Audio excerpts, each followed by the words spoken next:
بسم اللہ الرحمن الرحیم۔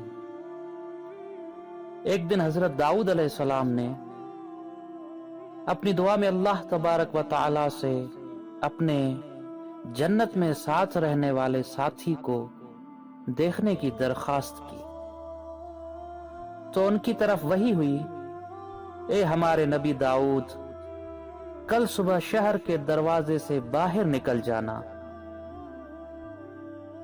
جس شخص کو تم سب سے پہلے دیکھو گے اور ملو گے وہ جنت میں تمہارا ساتھی ہے۔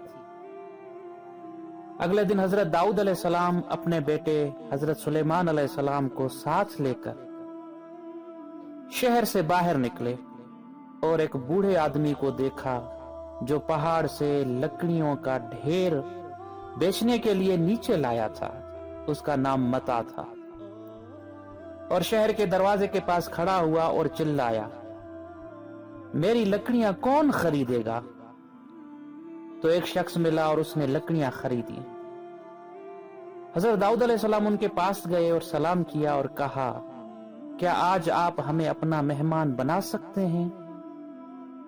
تو بوڑھے آدمی نے کہا، مہمان خدا کا عاشق ہوتا ہے، آ جائیں، آپ میرے مہمان ہو۔ پھر اس بوڑھے آدمی نے لکڑیاں بیچ کر ملنے والے پیسوں سے کچھ گندم خریدی۔ جب وہ گھر پہنچے تو بوڑھے آدمی نے گیہوں کو پیس کر 3 روٹیاں پکائی اور اپنے مہمان کے سامنے رکھ دی۔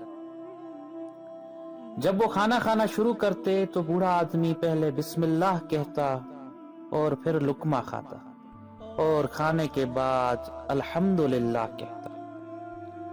جب ان کا مختصر کھانا ختم ہوا تو اس بوڑھے آدمی نے اپنا ہاتھ آسمان کی طرف اٹھایا اور کہا، خداوندا، جو لکڑیاں میں نے بیچی ان کو تو نے اگایا، تو نے انہیں خشک کیا، تو نے مجھے لکڑیاں کاٹنے کی طاقت دی، تو نے ایک گاہک کو لکڑیاں خریدنے کے لیے بھیجا، اور تو نے وہ گندم اگائی جو ہم نے کھائی تھی، تو نے مجھے آٹا بنانے اور روٹی پکانے کا سامان بھی دیا، میں نے ان سب نعمتوں کے سامنے کیا کیا؟